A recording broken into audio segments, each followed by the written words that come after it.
Mafia. Una palabra que en todo el mundo se pronuncia y deletrea de la misma forma. Que todos relacionan inmediatamente con Italia. Que suscita miedo.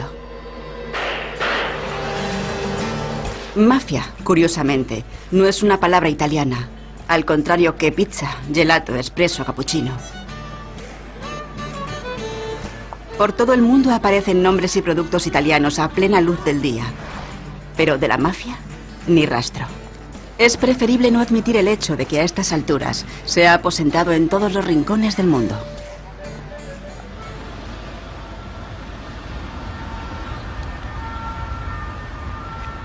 Incluso cuando se producen espectaculares matanzas mafiosas, como la de Duisburg en agosto de 2007, la autoría se endosa rápidamente a Italia, puesto que la mafia es un problema italiano.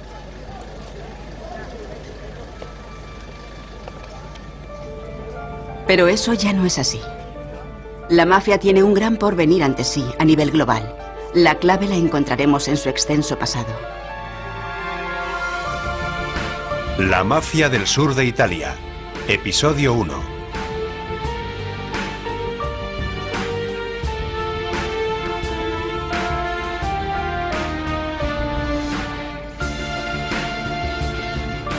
Desde sus inicios, la mafia solo tenía un objetivo: exprimir hasta la última gota de todo aquello que cayera en sus manos, para luego tirarlo.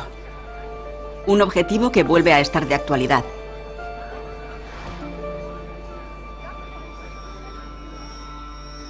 ¿Qué o quién ha hecho que la mafia sea tan fuerte desde hace siglos? ¿A quién favorece?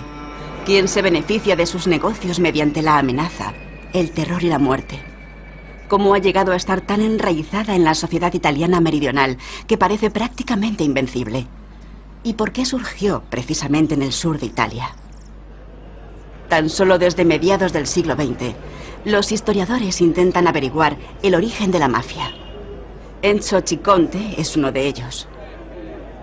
Respecto a este tema no hay mucha documentación, pero sí circula una leyenda difundida por la propia mafia. Había una vez 3 caballeros españoles: Osso, Mastroso y Carcañoso. Se cuenta que en 1412 llegaron desde España a Italia, concretamente a la isla de Favignana, en Sicilia. Durante 29 años permanecieron en las cuevas de Favignana. Durante este tiempo aprendieron lo que se conocía como normas sociales. Cuando salieron al exterior, Osso, Mastroso y Carcañoso se separaron. Uno se quedó en Sicilia y fundó la mafia. Otro cruzó el estrecho, llegó a Calabria y fundó la 'Ndrangheta. Y el otro llegó a Nápoles, en la región de Campania, y fundó la Camorra. Esta leyenda nos indica una cosa: que los mafiosos necesitaban encontrar su propia genealogía, unos orígenes propios que no existían, no había.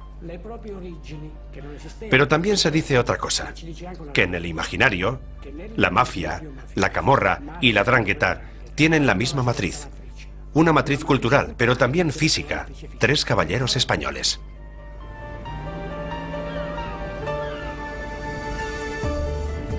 ¿Por qué recurren los mafiosos a España en su supuesto árbol genealógico?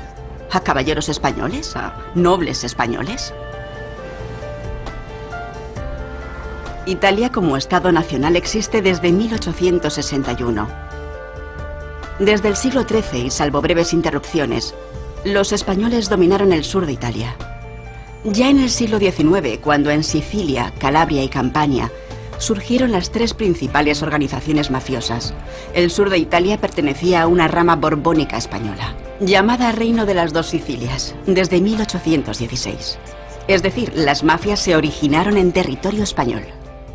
La aparición de las mafias meridionales en estas 3 regiones evidentemente tiene mucho que ver con la historia del Reino de las Dos Sicilias, de los Borbones.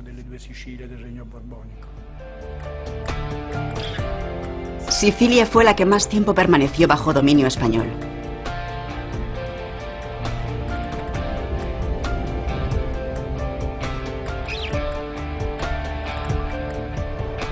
Hoy en día, el visitante que llega a Palermo, la capital de la isla, tiene la misma impresión que los viajeros de antaño, que es otro mundo, que de alguna manera no pertenece a Italia o a Europa.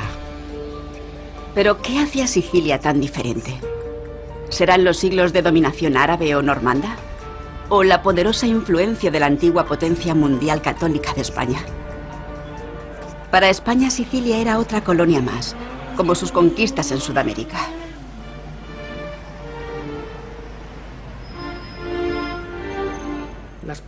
España desempeña un papel fundamental en la creación de las organizaciones de la mafia.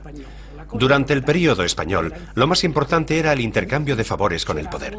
O sea, el que progresaba no era el que más mérito tenía, sino el que se hacía amigo del rey, amigo del que mandaba.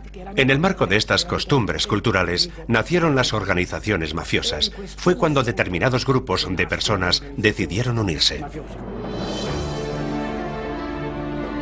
Sicilia siempre fue territorio de disputa, en confrontación abierta con los mayores enemigos del Oriente cristiano, el mundo árabe.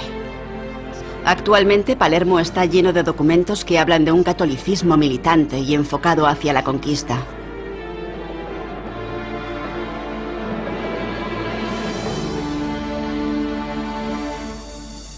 El recuerdo sigue vivo hoy en día. En los últimos 40 años, se han producido atentados mafiosos de inusitada crueldad contra los representantes del Estado de Derecho, de la justicia y las fuerzas de orden público. Aquí la fuerza y la violencia tienen una larga tradición, desde los tiempos de la Inquisición, introducida en Sicilia por los españoles. Los presuntos herejes y disidentes fueron eliminados mediante condenas ejemplares, siempre buscando el mayor efecto disuasorio posible. Aquí se pueden ver frescos de las víctimas de la Inquisición, en una de sus antiguas mazmorras.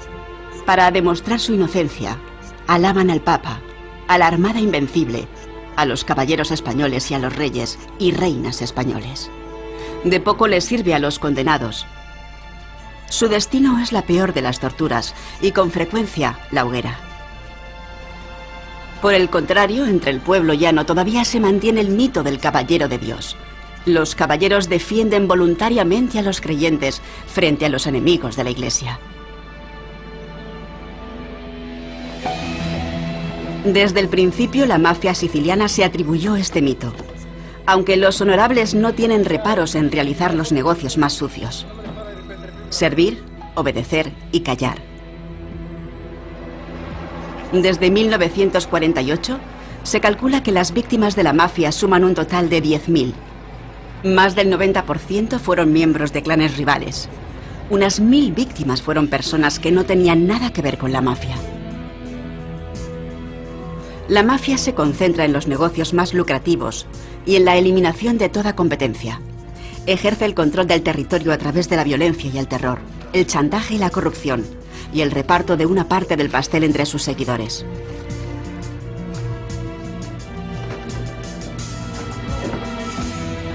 Hay que aceptar un alto riesgo, que incluye soportar largos años de cárcel en silencio y con dignidad.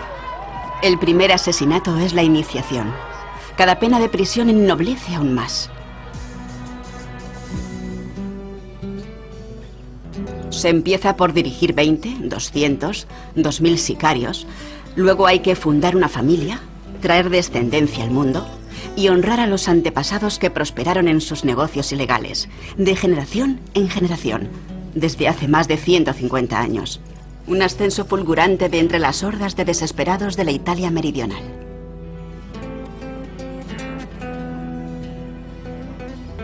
Ya en el siglo XIX aparecen los nombres de algunos de estos antepasados en los archivos judiciales de Italia y Estados Unidos. Para ellos, el sueño de la aristocracia mafiosa se hizo realidad.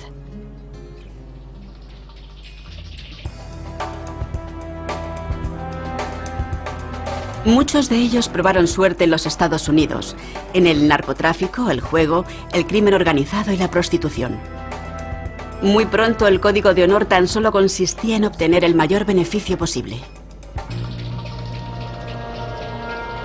A la aureola de la mafia también pertenecen los misteriosos ritos de iniciación, que se componen de rituales masones y católicos. Símbolos y ademanes en clave, y una y otra vez imágenes de santos, citas de la Biblia. El que rompe su juramento de fidelidad lo paga con su vida.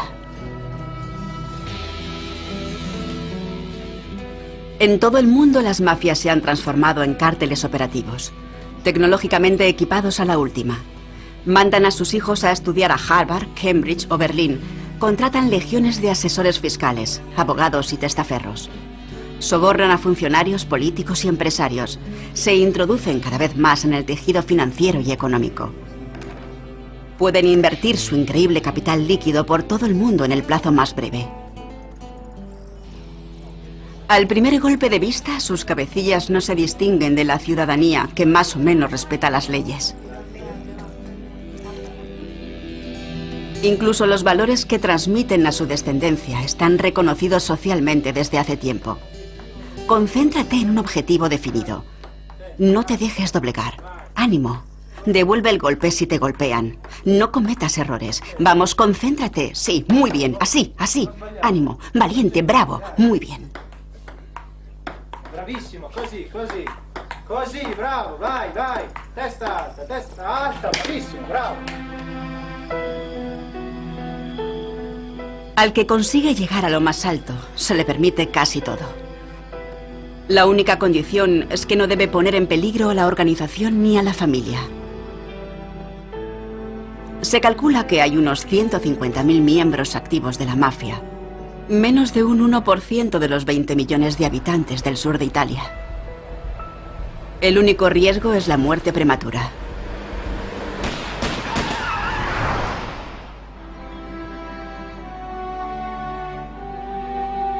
Pero esto también supone otro ascenso en la galería de antepasados de la aristocracia mafiosa.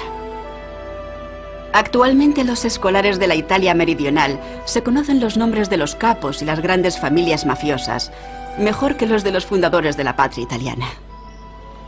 Los mafiosos siempre han contado con el encubrimiento de la Iglesia Católica.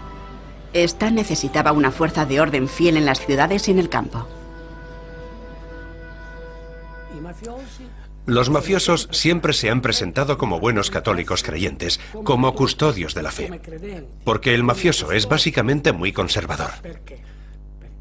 Por otro lado, el mafioso necesitaba el consenso. Y en una sociedad católica como la meridional, lo más conveniente era tener a la Iglesia de su parte. Por otro lado, la Iglesia no tenía o creía no tener ningún motivo para oponerse a la mafia. Por este motivo, la Iglesia y la mafia han estado unidas en un abrazo mortal hasta la década de los 90. Esto todavía se aprecia, por ejemplo, en la procesión del Viernes Santo en Trapani, un baluarte de la mafia en Sicilia occidental. Un barroco al estilo español, un marco creado por los jesuitas, en el que el pueblo estrechaba los lazos con la Iglesia a través de fastuosos festejos y procesiones. Se representaba a sí mismo en rituales y debía inmunizarse contra reformistas desafectos del Papa, o peor aún, contra ateos liberales y revolucionarios.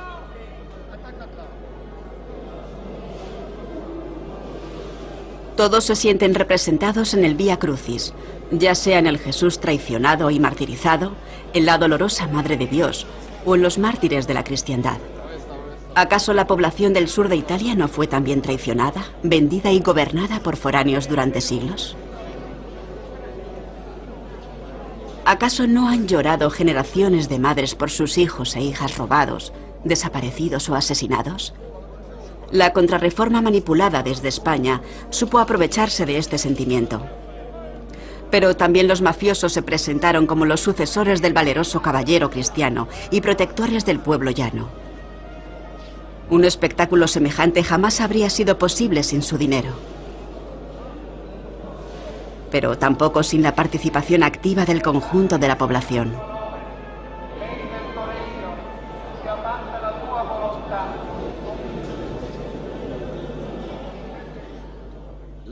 La mafia siempre ha querido acallar sus asuntos, vigilar el territorio sin meter demasiado ruido. Tal es así que en los pueblos se lleva a cabo un control silencioso de las manifestaciones populares a través de las hermandades y las organizaciones locales. Los que gestionaban estas manifestaciones siempre han ejercido un control tácito para utilizarlas en beneficio propio.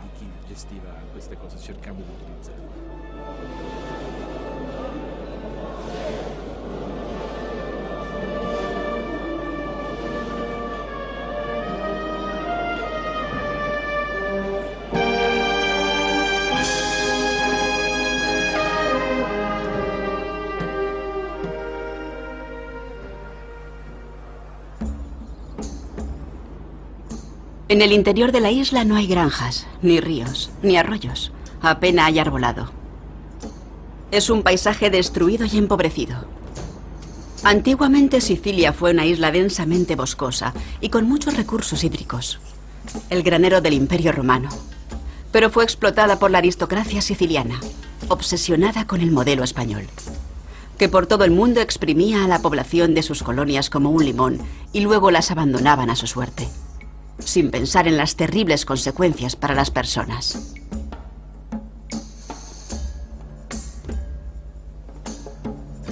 El sistema feudal latifundista, donde el noble determinaba las leyes, solo se ha mantenido en 2 regiones de Europa hasta mediados del siglo XX, en Andalucía y en el sur de Italia.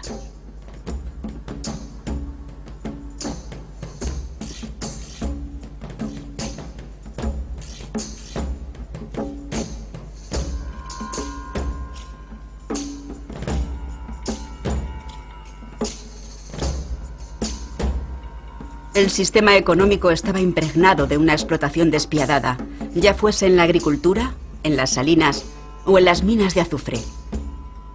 Aquí la Iglesia, la monarquía o la aristocracia jamás aceptaron los derechos humanos definidos por las revoluciones de Estados Unidos o Francia, ni siquiera la protección de la infancia.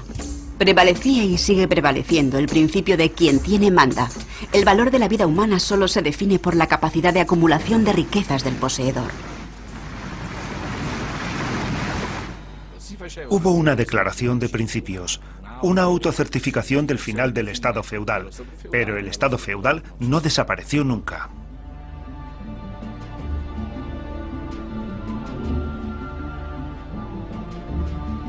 Para la mafia, el modelo a seguir era el rígido sistema de la aristocracia siciliana, de la Iglesia católica y de la corona española. Los nobles del sur de Italia intentaron orientarse hacia la aristocracia de Londres y París, pero no pudieron adaptarse a la rápida evolución del resto de Europa. Los nobles sicilianos competían entre ellos para dar buena impresión ante los gobernantes españoles y obtener sus favores. Lo único que lograron fue arruinarse a largo plazo.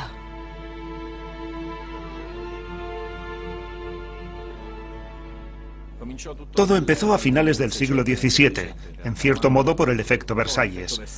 Dejaron las propiedades en manos de administradores y se dedicaron a construir palacios cercanos a las sedes del poder.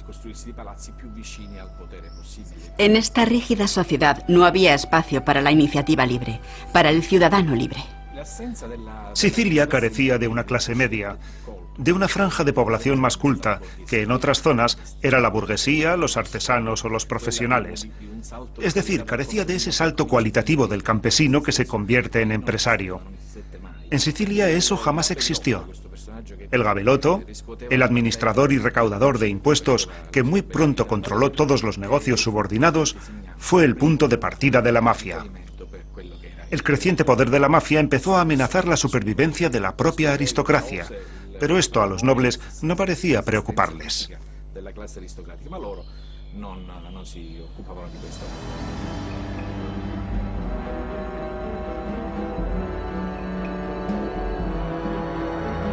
Lo que más temían los latifundistas, entre los que se encontraba la Iglesia católica, era el levantamiento de las masas de desheredados. Y tenían motivos para estar asustados. Cuando la desesperación de las masas estallaba en revueltas, se producían saqueos y actos de violencia.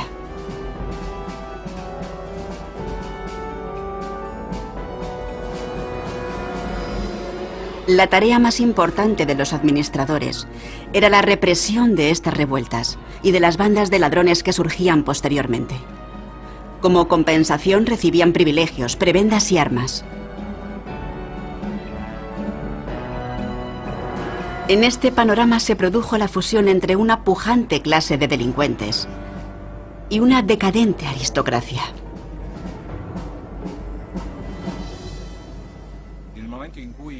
Los gabelotti asumen el control del territorio con los privilegios de los aristócratas, con el derecho a gobernar de forma absolutista, incluso las instituciones civiles y militares.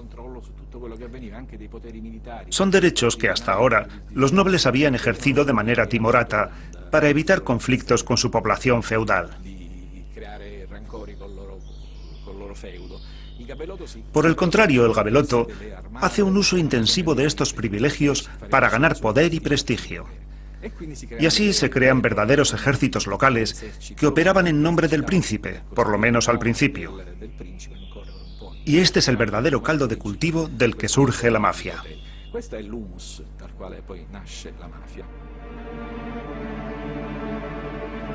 Copian el lenguaje, los rituales y las costumbres de los aristócratas y caballeros españoles, incluso de la Iglesia Católica. Juran sobre la Biblia, se declaran asociación conjurada de vengadores y justicieros, siempre al servicio del pueblo llano y del cristianismo.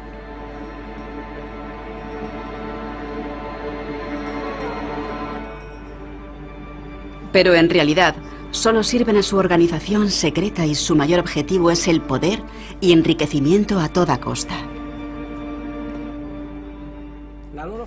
Su fuerza era la violencia. El capital mafioso era la violencia, la posibilidad de ejercer y usar la violencia hasta el extremo de la muerte.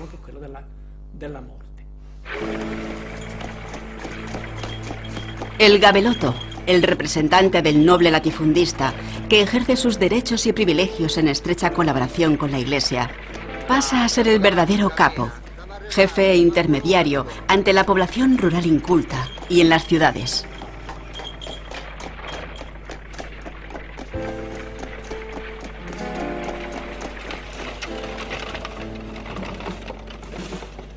Proviene de sus filas y habla su idioma. Goza de un gran respeto, porque si es necesario, defiende su honor y el de sus hombres con las armas, incluso frente a los poderosos aparentemente intocables. Por ello se define como hombre de honor. En este concepto del honor, las mujeres, hijas, esposas y madres cobran un significado clave. Las mujeres se quedaban en casa. Pero no por tener un papel secundario, sino exactamente por todo lo contrario, porque eran ellas las que transmitían la cultura mafiosa. El lenguaje se transmite de madres a hijos, y a través del lenguaje, del dialecto, se transmite la cultura mafiosa. Por eso las mujeres desempeñan un papel clave en esta historia, precisamente desde la cuna. La posesión más valiosa del hombre sencillo es la virginidad de sus hijas. Si una hija es seducida antes del matrimonio o incluso violada, el padre debe recurrir a las armas. O se dirige al hombre de honor, el mafioso. Este intentará intermediar para negociar un matrimonio reparador. Si no lo consigue, el hombre de honor toma cartas en el asunto con la violencia.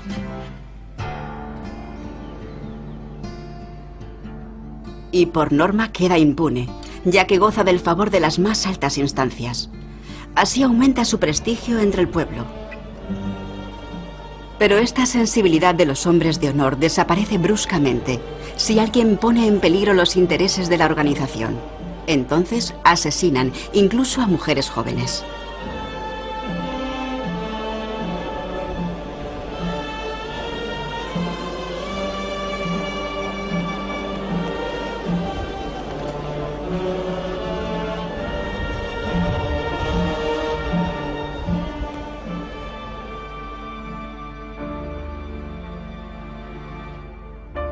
Graziella Campagna, natural de un pueblo siciliano.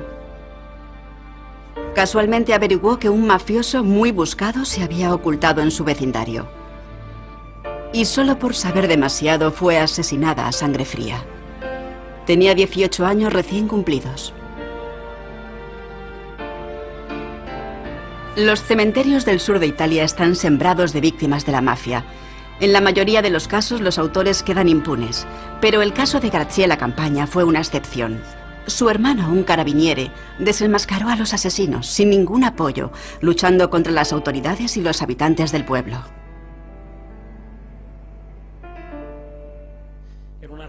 Era una jovencita que no tenía nada que ver con la mafia, ni a favor ni en contra. Por eso, cuando fue asesinada de un modo tan cruel y arrojada a la carretera, se convirtió en una advertencia para todo el mundo. Había que tener cuidado con lo que se hiciera. Con aquel cruel asesinato, la mafia envió un aviso a navegantes. Mucho ojo, que le puede pasar a cualquiera.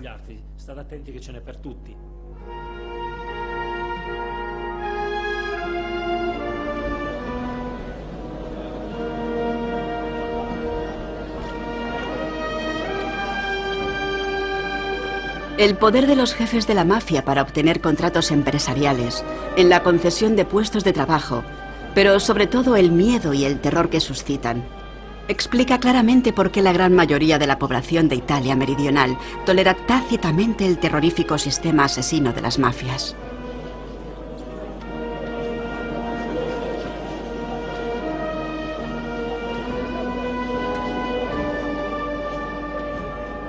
Según su lógica, quien muere a manos de la mafia tiene que ser culpable de algo o ha tenido que atentar contra sus normas. Irse de la lengua, ver demasiado, manchar el honor de un hombre o de una familia, colaborar con la policía o seducir a la esposa de un mafioso.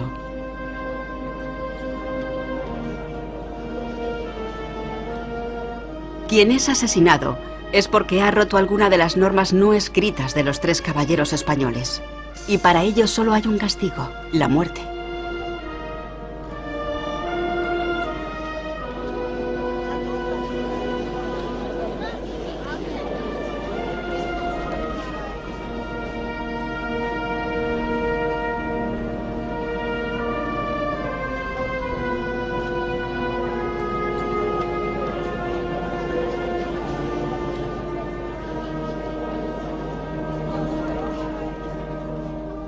El castigo más cruel de la mafia es el siguiente.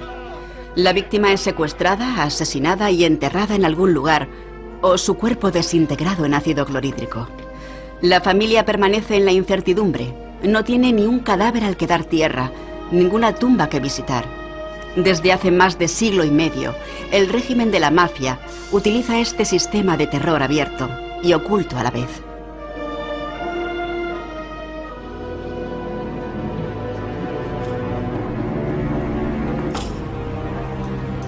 La mafia siciliana también ha ejercido influencia sobre la vecina Calabria.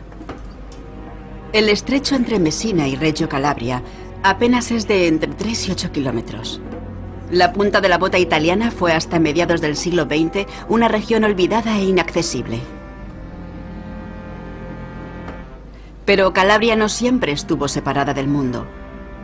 Los ejércitos napoleónicos llegaron hasta aquí y trajeron algunas de las conquistas de la Revolución Francesa. Se abolió el feudalismo.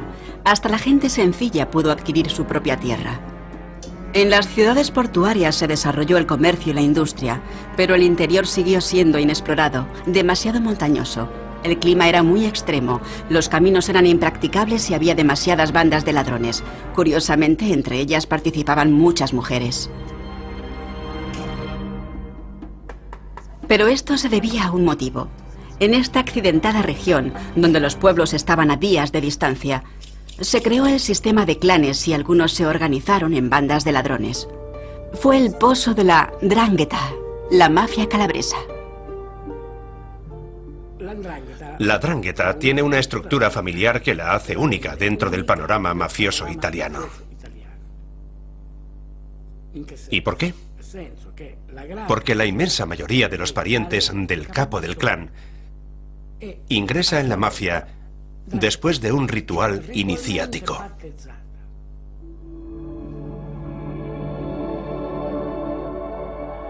La palabra griega 'ndrangheta se podría traducir como asociación de hombres valientes. Antiguamente Calabria fue colonia griega. En algunas aldeas remotas todavía se habla un dialecto del griego. Esto hace que la 'ndrangheta sea aún más impenetrable. En los grandes latifundios era necesario un ejército que protegiera la propiedad. Donde no había latifundios, la situación era totalmente diferente. Por ejemplo, en Calabria, en la provincia de Reggio Calabria, tenemos pequeñas propiedades. La 'ndrangheta nació precisamente aquí, donde había posibilidades de mejorar económicamente. Estos pensaron que hacerse mafioso era la mejor manera de ganar dinero.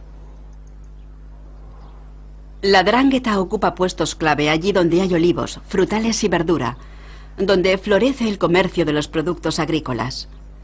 Pero no solo está presente en las regiones costeras.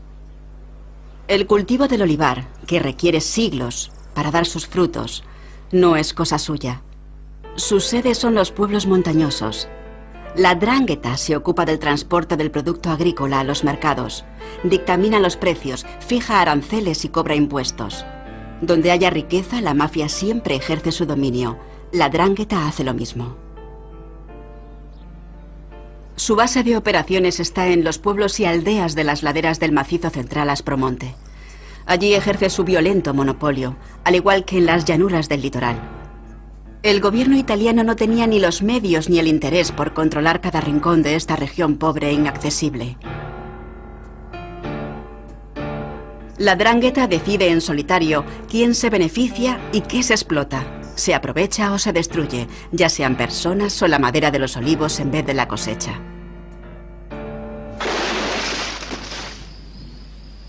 Los economistas lo llaman capitalismo salvaje.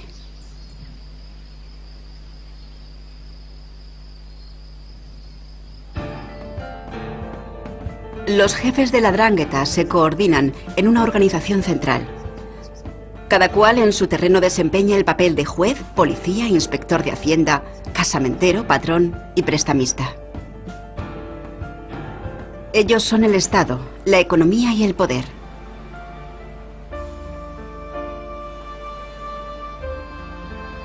Quien no les rinda pleitesía o respeto es duramente amenazado y en casos extremos asesinado. Como el fotógrafo Lolò Cartisano de Bobalino, cuyo cadáver fue encontrado al pie de este peñasco 10 años después de su desaparición.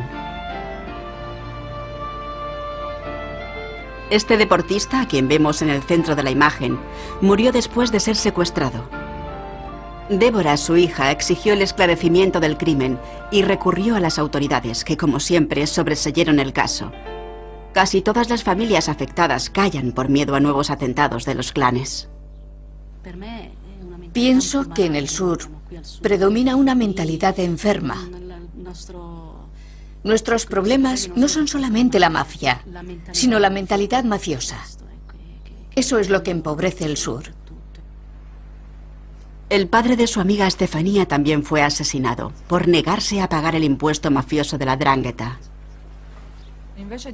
No se percibe ni rastro de solidaridad, ni siquiera se comparte el dolor. Lo que se percibe es exactamente lo contrario, como si no fuéramos víctimas del crimen organizado, sino que en el fondo fuéramos culpables. Siempre se culpabiliza a la víctima, tal vez por miedo a que le hagan lo mismo o simplemente por conveniencia. Aquí la mentalidad es que si una persona sufre algo malo, no puede ser completamente inocente. Algo ha tenido que hacer. Aunque este sea un lugar soleado y lleno de luz, nosotros apenas lo notamos. Nuestra mayor amargura es que la esperanza que tenía mi padre de que este fuera un lugar mejor para nosotros no se haya cumplido. Ni siquiera su muerte ha servido para algo. Para mí personalmente es muy triste. Pero para la sociedad en la que vivo es terrible. La autopista del Sol, en construcción desde hace 50 años, fuente de ingresos inagotable para las constructoras de la 'Ndrangheta. En Campania, cuya capital es Nápoles, gobierna la camorra.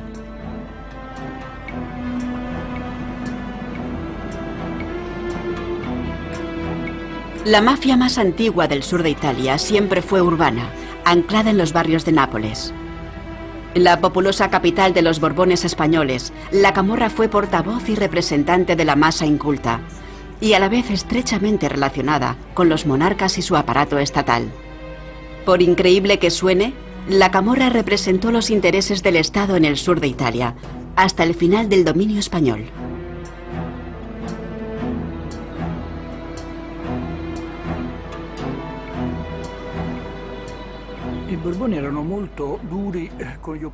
Los Borbones eran muy duros con sus opositores, pero no con aquellos que les daban su consenso. La mayor parte de las capas sociales más bajas estaban del lado de los Borbones. A cambio, los Borbones garantizaban a la plebe un espacio donde pudieran hacer prácticamente lo que les viniera en gana. En el centro urbano, en plena vía pública, se construye una terraza para la planta baja de un edificio. Por mucho que se quiera, es imposible obtener la licencia de construcción. Esta ilegalidad tolerada ha establecido en la cultura napolitana una especie de moral de la ilegalidad. El barrio Sanità del centro de la ciudad está completamente en manos de la camorra. Este ha sido escenario de sangrientas disputas por el control del narcotráfico, con más de 1000 muertos al año. Hasta poco antes de la Segunda Guerra Mundial, los camorristas se reunían regularmente en las catacumbas de sus parroquias para discutir sobre asuntos internos o generales, como en una asamblea municipal. En las votaciones y decisiones importantes se atenían a unas reglas de base muy democráticas. Ellos también eran y son profundamente católicos, pero mucho más tolerantes en sus costumbres que sus hermanos del sur. A pesar de sus rituales secretos, la camorra siempre tiene el afán por presentarse a la luz pública. La camorra de ciudad es una criminalidad urbana, típica de las grandes urbes occidentales. Pero si bien en Londres o en París estas formas de delincuencia subproletaria han sido reabsorbidas por la modernidad, la camorra napolitana es un fenómeno propio de las clases más bajas. Nunca ha sido asimilada por la modernidad. En Nápoles no solo se recicla la ropa vieja, también se falsifican marcas y se hace contrabando con ellas. En el siglo XIX todo estaba controlado. En cada barrio de la ciudad gobernaba un guapo, un jefe de la camorra. El camorrista napolitano llevaba un cinto rojo, un gorro muy característico y una chaquetilla corta. Su objetivo era ser reconocido. Con frecuencia se adornaba con anillos y collares muy llamativos. En una ciudad superpoblada como Nápoles, era una especie de necesidad para que la persona respetable no sufriera violencia innecesaria. Al contrario que hoy, el guapo ejercía su poder con un instrumental muy sutil.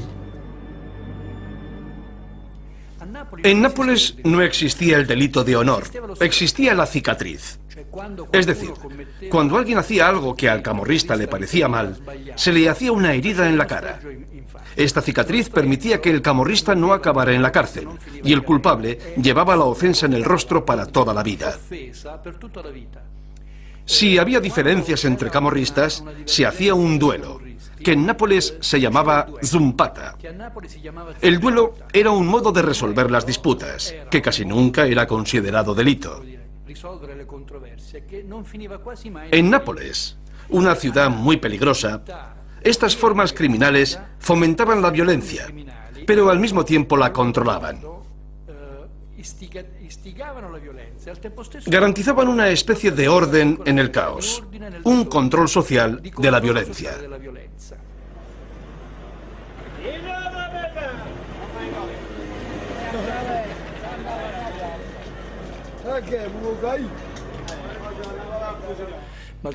Al mismo tiempo, la gente humilde vivía en el centro de la ciudad, porque era una costumbre napolitana, de los nobles napolitanos.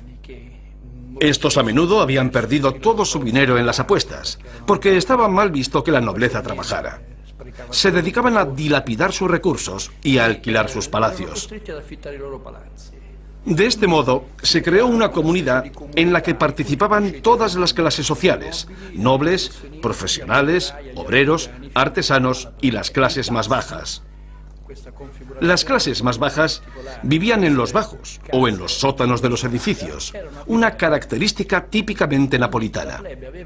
Los pobres desempeñaban un papel muy importante, ya que vivían mezclados con las demás capas sociales, pero de vez en cuando podían sublevarse. Por ello, el temor a una sublevación de los pobres ha permitido una de las ilegalidades de masas más importantes de Occidente.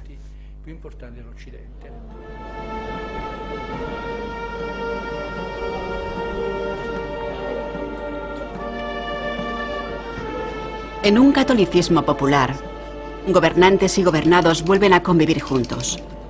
La disposición latente a la rebelión de las clases bajas queda apaciguada al ser tolerada la delincuencia menor. Podría haber seguido así toda la vida.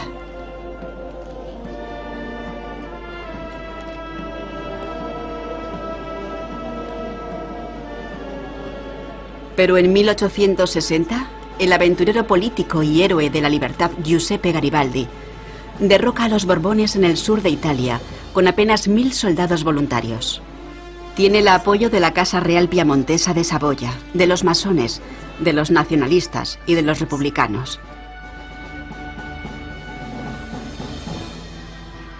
Pero sin la ayuda de un grupo de poder muy concreto, Garibaldi y su precario ejército de voluntarios difícilmente habría podido vencer a las tropas borbónicas. Alguien tuvo que apoyarle en Sicilia, pero los aristócratas sicilianos y la Iglesia Católica, desde luego, no lo hicieron. Una cosa es cierta. Durante las revueltas garibaldinas, en Palermo, en Sicilia, hubo grupos de la mafia que tomaron parte porque al fin y al cabo les interesaba el cambio. Garibaldi avanza rápidamente hasta Nápoles. El jefe de la policía teme que la Camorra, fiel a los Borbones, movilice a las masas populares contra las tropas de Garibaldi, provocando un baño de sangre. Lo piensa detenidamente. Decide convocar a todos los jefes de la Camorra y los admite en la Guardia Nacional. Los convierte en policías. La entrada de Garibaldi en Nápoles fue uno de los pocos cambios en la historia de la ciudad en los que no hubo revueltas populares. Fue una transición tranquila gracias a que la Camorra era la policía. Fue un caso histórico, emblemático, sin parangón en otras zonas de Europa. O sea, la Camorra realizó la función de policía. La unificación de Italia aún no ha terminado. En Roma, el Papa gobierna su propio Estado pontificio. En 1870, las tropas de la Casa Real Piamontesa invaden la Roma papal. Tras su rendición, Roma pasa a ser la capital de la monarquía constitucional de la Italia unificada.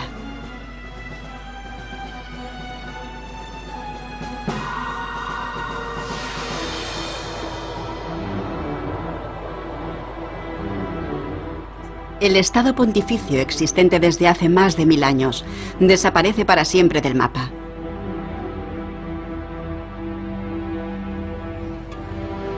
Con gran amargura, el Papa se retira a su minúsculo Estado Vaticano, en el centro de Roma, y en protesta se niega a colaborar con el joven Estado italiano durante décadas.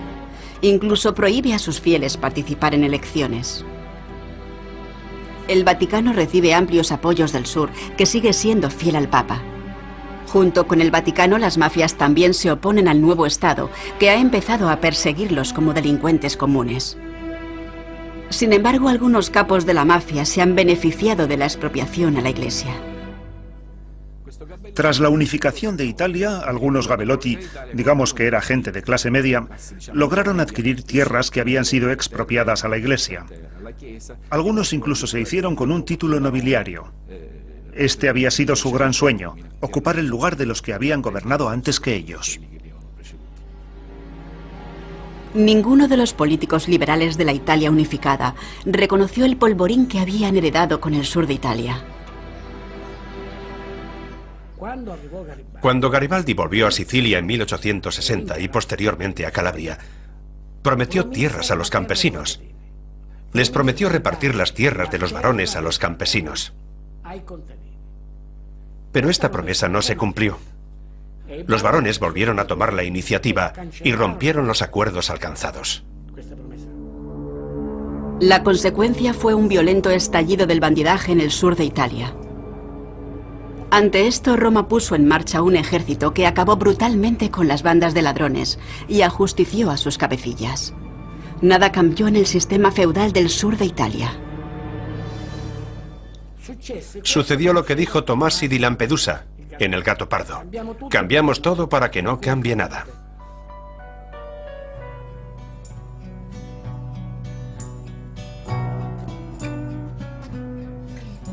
Palermo hacia 1900. La Iglesia sigue ejerciendo gran influencia en la vida cultural.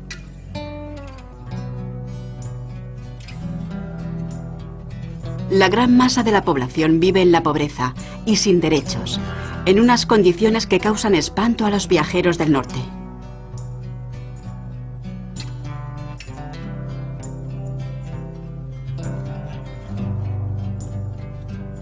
Los nobles sicilianos se comportan como si no se hubiera producido la modernización, ni la Revolución Francesa, ni la liberalización de 1848, ni la Revolución Industrial. Sus hijos llevan la misma vida que los padres, una juventud despreocupada, visitas a burdeles incluidas y posterior acceso a los puestos más altos del ejército o la administración. Y después, matrimonio de acuerdo a su posición social. O tal vez no. Los matrimonios con hijos de familias mafiosas cada vez están mejor vistos. Al fin y al cabo, ellos tienen lo que la nobleza necesita: dinero. Con un dinamismo, empeño y crueldad sin igual, las mafias del sur de Italia conquistan todos los campos de la economía que garantizan beneficios. Primero la agricultura y pesca, luego los mercados urbanos.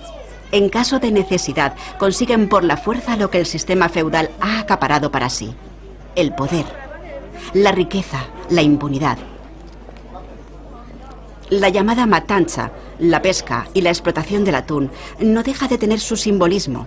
Antiguamente fue un negocio muy rentable.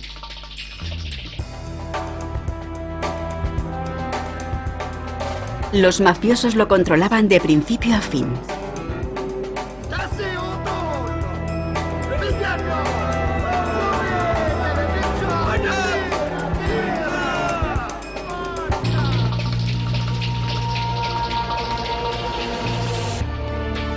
Algunos ejemplares son separados del resto del banco, conducidos a una red, conocida por cámara de ejecución, y cruelmente sacrificados.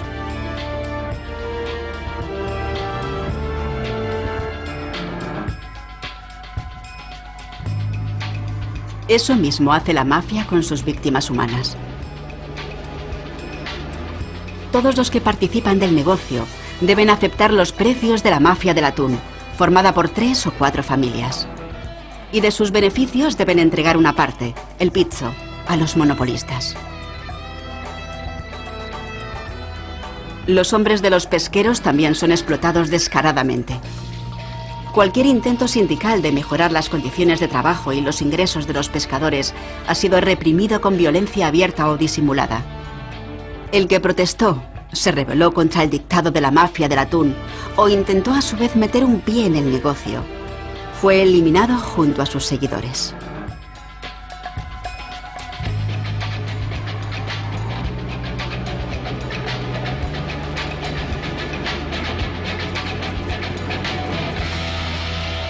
A mediados del siglo pasado, las mafias conquistaron las grandes ciudades y las enterraron bajo toneladas de hormigón. Atacaron brutalmente todos los sectores del poder estatal que intentaron combatirlos con la ley.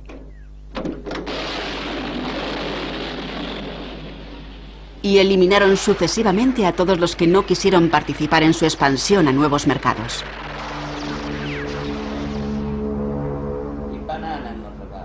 Escandalosos son sus beneficios del narcotráfico, prostitución, blanqueo de dinero, extorsión, fraude empresarial y fiscal, falsificación de alimentos y artículos de marca, vertederos ilegales, contrabando de armas y tráfico de personas, con un beneficio anual de 150.000 millones de euros.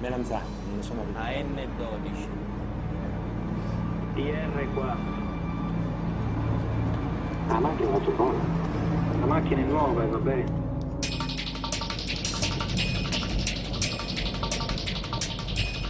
Su principal sede en el norte de Italia es Milán, capital industrial y financiera. Los jueces antimafia reconocen que allí invierten cientos de millones de euros en proyectos faraónicos, como por ejemplo la Expo Universal de 2015. Blanquean su dinero negro en grandes aseguradoras y lo ponen en circulación en bancos internacionales. El Banco Nacional Italiano reconoce que cada vez desempeñan un papel más importante en las principales bolsas mundiales.